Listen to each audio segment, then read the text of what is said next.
for now, it has appeared that FA Football Association Malaysia has temporarily suspended this heritage player scheme because, for one, no one, including myself, know who are the new potential heritage players who are coming. The Malaysian media has not really reported about it. The only thing we know is that there is a Dutch player who has come out to say that he does not have any Malaysian blood and has refuted any claims of him joining the Malaysian national team. New Malaysia coach Peter Klemowski has announced his first Harimau Malaya squad earlier today when he named 27 players for a training camp ahead of their opening Asian Cup final round qualifying opener against Nepal at home later this month. And among the 27 names whom he has revealed in his first squad, 8 of them were survivors from the ASEAN Championship team that failed to reach the knockout stages. And among the 8, they were Andrik, who is now playing at Ho Chi Minh City, Syamil Kutiaba from Penang, the 2 goalkeepers Kamalua Al-Hafiz from Selangor and Haziq Nazali from Perak, Paulo Jose from KL City, Harif Haikal from Selangor, Daniel Ting and Stuart Wilking, the duo from Sabah. And as expected, many of the key figures who have featured prominently under Kim Panggon last year in the Asian Cup and also in the first half of the year before his abrupt departure as the national coach, they have returned. The usual suspects include Buriram United defender Dion Kus, the huge Johor Darul Takzim contingent who include Arif Aiman, Corbin Ong, Matthew Davis, Afiq Faisal, and also notably there are two other recalls who have not featured for the squad. One of them is Terengganu defender Safwan Mazlan, who last played against India in the friendly but was not included in the ASEAN Championship squad, and very notably Faisal Halim, who returns 1 year after his last appearance following the acid attack that took him around a year to recover. And he had stated his intention and hunger to return to the national team after he scored a hat-trick against Kelantan Darul Naim in his last outing for Selangor. And there is also a new call-up, a rather surprising call-up. In my last post where I actually talked about my Tayaja's pick for his first Malaysia team under Klemowski, I have predicted Perak midfielder Azri Fikri to be in. But instead, there is a new face. But instead, is Selangor right back Ahmad Zikri Khalili, who was called up instead. So you can see that Klemowski does want the core of the team to be together, but also wants an injection of youth where they can complement with their energy, their hunger, and also highly likely to fulfill what they want in his implementation of his brand of football, which I have also stated in when I last talked about Harimau Malaya, where we do expect Klemowski to implement a high pressing, intense, but also tactical style of play, which is similar to what NJ Postecoglou, who is currently still at Tottenham Hotspur, what he had achieved, what he had done with the Australian national team, especially when they featured in the 2014 World Cup and won the 2015 AFC Asian Cup on home soil. So on that front, it is not surprising that Klemowski is going to rely on a group of the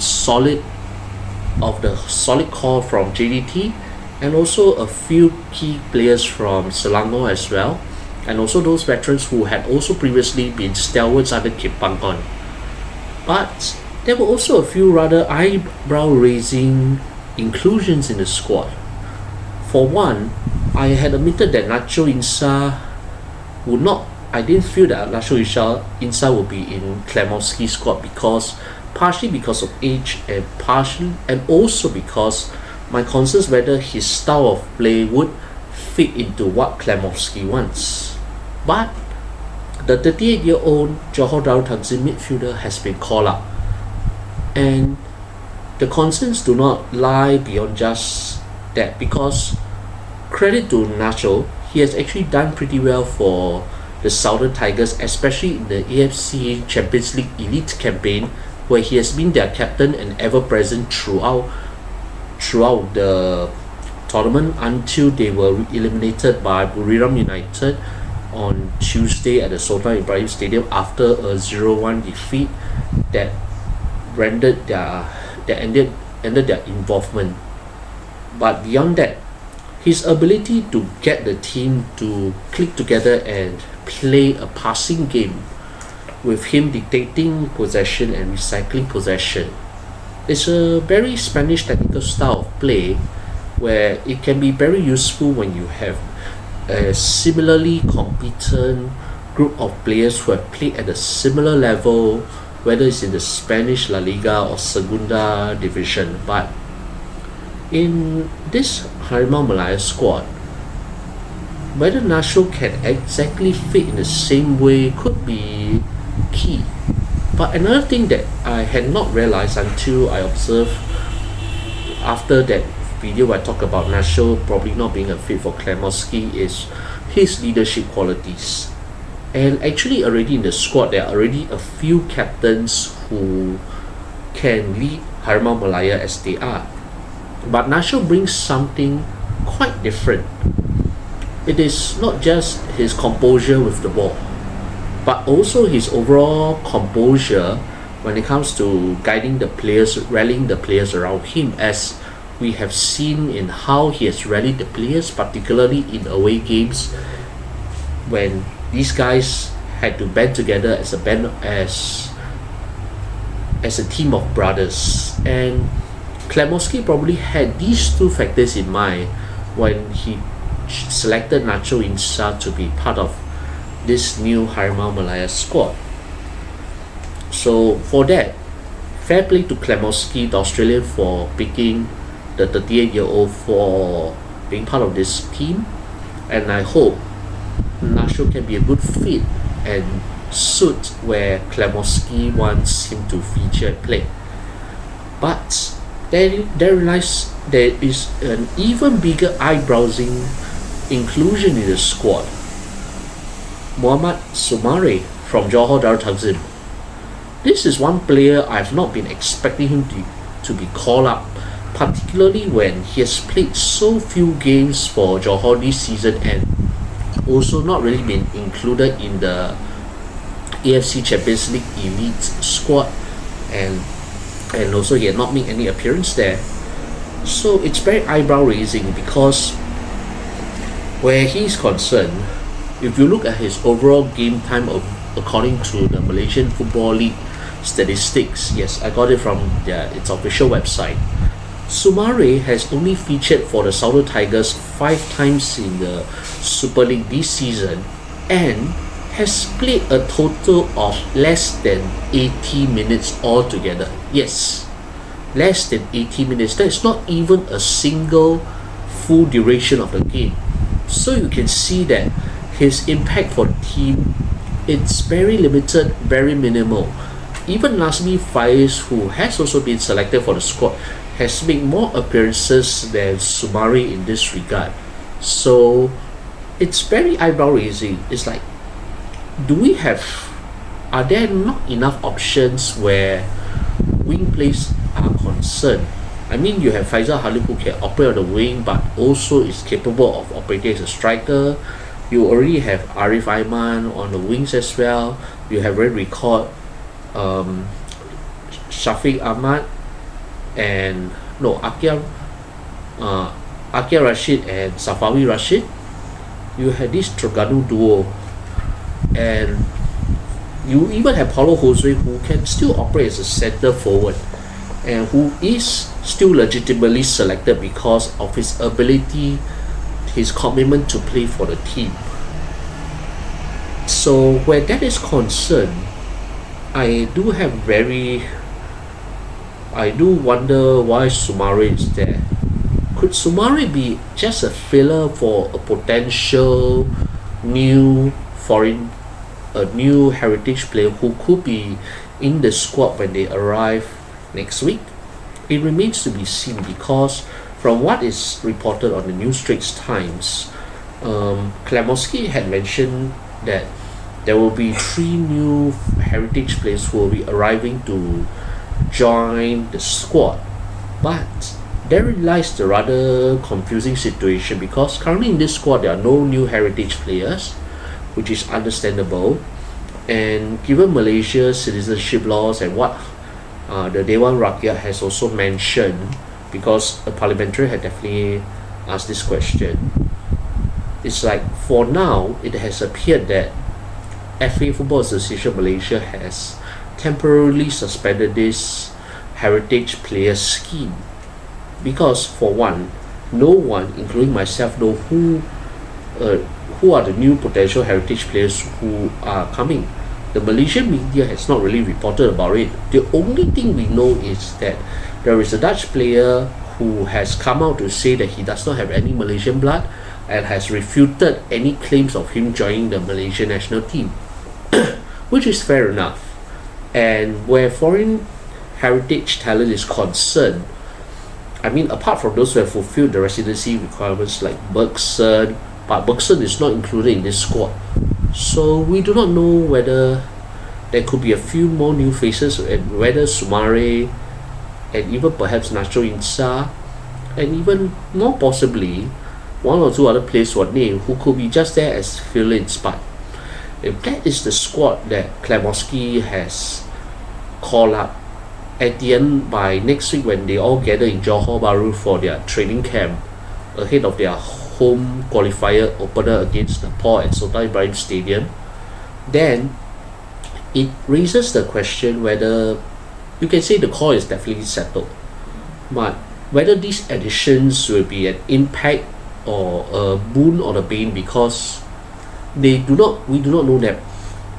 And the previous wave of heritage players who have come, whether it's Daniel Ting or even previously your Darren Locks, Brendan Gans, currently Matthew Davis also, or previously Junior Elstyle, I mean, many of them were discovered by this journalist who is now working at SPO TV, Mr. Lee Seng Fu, because they had legitimate Malaysian heritage and he had in a way scouted them and he had the way like reported about them.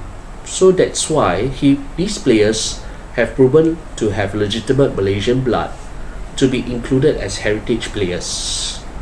But currently, I think underlying this whole fiasco where the foreign heritage players are concerned, especially those who have not fulfilled any residential requirements and all this, I do not blame the Malaysian authorities for being quite careful with this and also not wanting to potentially overdo it like Indonesia. But I think there's also concerns because in the last few months where foreign heritage talent is concerned, the region of Johor, Tunku Ismail Ibrahim, or TMJ as is better known, has to come out twice to refute any reports of so and so player and XYZ players saying that he has heritage blood and had to apologize to their personal Instagram direct messages because there is this particular website or profile, online social media profile, which calls itself FR Talents, and this FR Talents has gone beyond the speculative, making claims that X player comes from some kampung in Kedah, Y player has heritage coming from some other city in Kuching or some other part of Peninsula or Eastern Malaysia. And it has come to the point where players who were identified by these FR Future Talents, or now they call he has revived it as FR Future Talents 2 on social media, particularly on Instagram, on X. I mean, the speculation is so extreme and so wild that these players whom he identified had to come out and say that they have no Malaysian heritage. That's part of the reason why Malaysia has been so careful in attempting to unveil any of those players so far, because they do not want any unwanted distractions on where do you get this player from, whether the process is legal or otherwise, whether is there anything untoward toward where this is concerned. And overall, when this is where this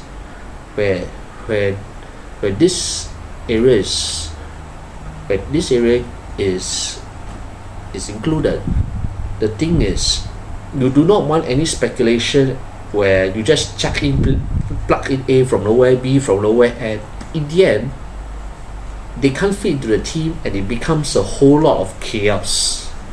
Yes, chaos. And the thing is, unfortunately, in this case, there's one player in the squad who ironically has proven to be an awkward issue when it comes to Harimau Malaya. Natxo Insa, who has only, for all his time in Johor Darul Takzil so far, has only earned 2 caps.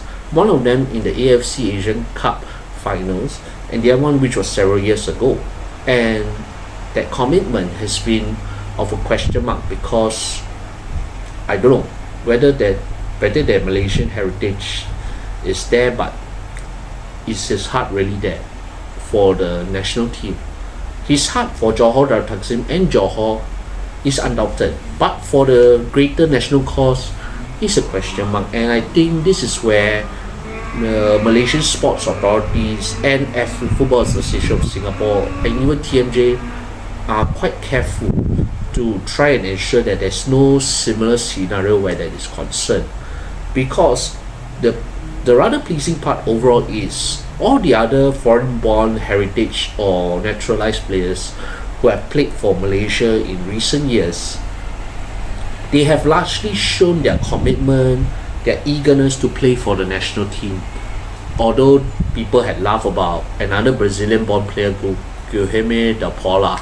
Yes, but this guy's commitment is still much stronger than Natxo's. But that aside, Klemoski, as I mentioned before, he has chosen this squad because you have a group of winners, you have a group of high quality players who can bring Harimau Malaya off to a winning start against Nepal when the final round of Asian Cup qualifiers kick off on 26th or 25th of March. And they need the win straight away to signal their intent that they are serious about qualifying for the Asian Cup before June's do or die encounter against Vietnam, also at home. And no better way to do it by getting off to a win. There are no friendly games scheduled before this game, so Klemoski's first Harimau Malaya squad will have 1 week to integrate themselves together and prepare before this match.